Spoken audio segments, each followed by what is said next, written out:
문자가 장사꾼의 셈에서 시작됐다는 사실 아세요? 우리는 매일 수많은 글자를 읽고 씁니다. 너무 당연해서 발명품이란 생각조차 안 하죠. 하지만 인류 역사 대부분 동안 사람들은 글자 없이 살았습니다. 문자는 위대한 깨달음이 아니라 뜻밖의 곳에서 시작됐죠. 오늘은 인류를 바꾼 가장 위대한 발명을 따라갑니다. 먼저 글자가 없던 시절은 어땠을까요? 글자가 없던 시절, 모든 것은 오직 기억에 의존했습니다. 옛사람들에게 기억은 유일한 저장 창고였습니다. 약속도 이야기도 모두 머릿속에 담아야 했죠. 하지만 기억은 흐릿해지고 사라집니다. 사람이 죽으면 그가 아는 모든 것도 함께 사라졌죠. 같은 이야기도 전해지며 조금씩 달라졌습니다. 누가 무엇을 빌렸는지 다투기도 했죠. 말은 입에서 나오는 순간 사라지니까요. 기억에만 기대는 삶에는 분명한 한계가 있었습니다. 무언가 기억을 대신할 것이 필요했죠. 그럼 그 필요는 어디서 가장 컸을까요? 문자의 첫 싹은 물건을 세는 장사에서 텄습니다. 오래전 사람들이 한 곳에 모여 살기 시작했습니다. 도시가 생기고 물건을 사고 파는 일이 늘었죠. 곡식이 얼마인지, 가축이 몇 마리인지 따져야 했습니다. 그런데 그 많은 수를 머리로 다 기억할 수는 없었죠. 그래서 사람들은 작은 점토 표시를 만들었습니다. 곡식 한 자루에 표시 하나, 이런 식이었죠. 이 표시를 세면 물건의 양을 알 수 있었습니다. 기억 대신 점토가 그 일을 맡은 셈이죠. 문자는 시인이 아니라 회계원의 손에서 시작된 겁니다. 가장 실용적인 필요가 가장 위대한 발명을 낳은 셈이죠. 그럼 그 표시는 어떻게 글자가 됐을까요? 사람들은 물건을 그림으로 그렸다가 점점 기호로 바꿨습니다. 처음에는 물건을 그대로 그렸습니다. 소를 적으려면 소의 머리를 그렸죠. 곡식을 적으려면 이상 모양을 그렸습니다. 이렇게 그림으로 뜻을 남긴 거죠. 하지만 그림은 그리기에 너무 느리고 번거로웠습니다. 그래서 사람들은 그림을 점점 단순하게 만들었습니다. 뾰족한 도구로 점토를 눌러 자국을 냈죠. 복잡한 그림이 몇 개의 선으로 바뀌었습니다.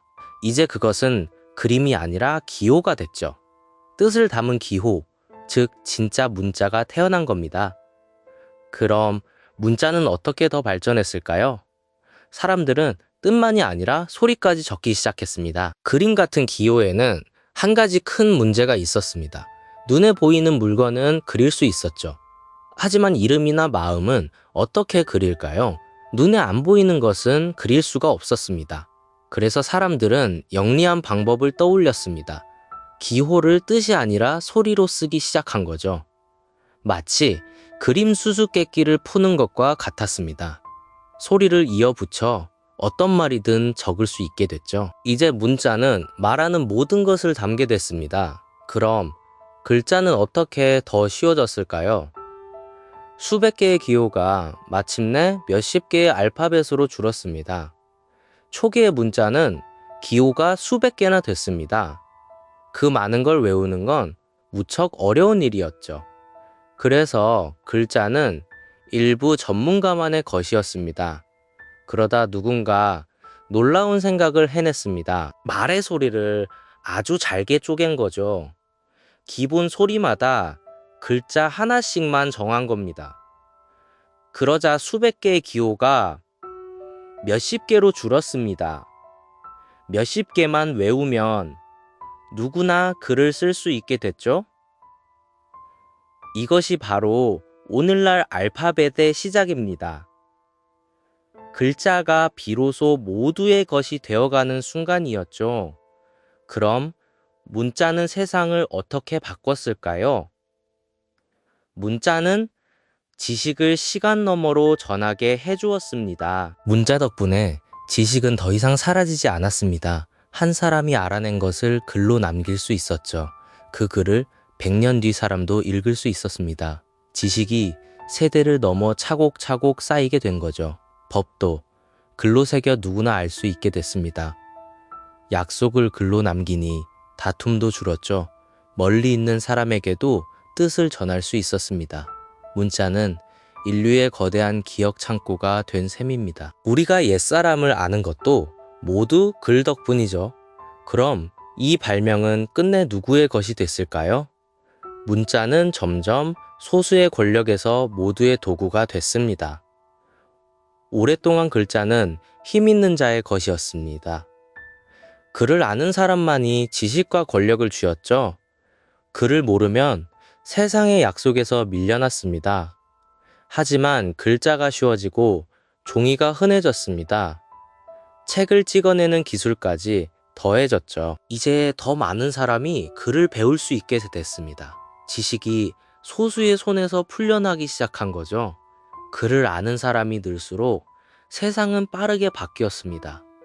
문자가 퍼진 만큼 사람들의 생각도 자라났죠. 글자는 마침내 모두를 위한 빛이 된 셈입니다.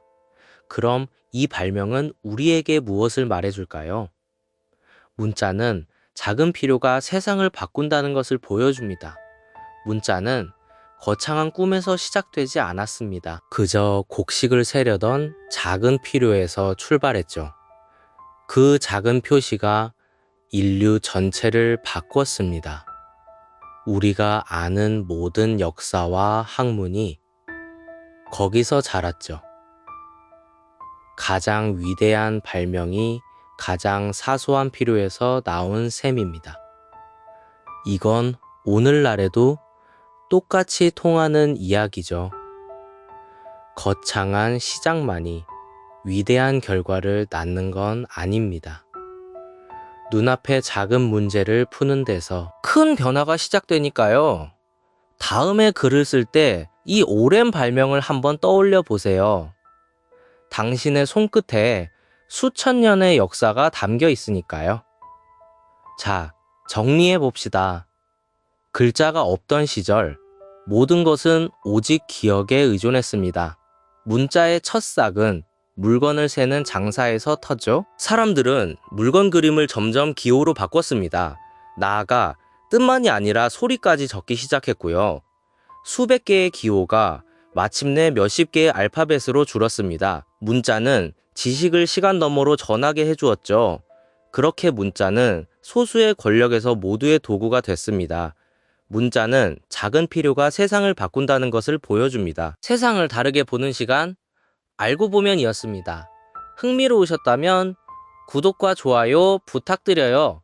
어떻게 생각하시는지 댓글로 남겨주세요.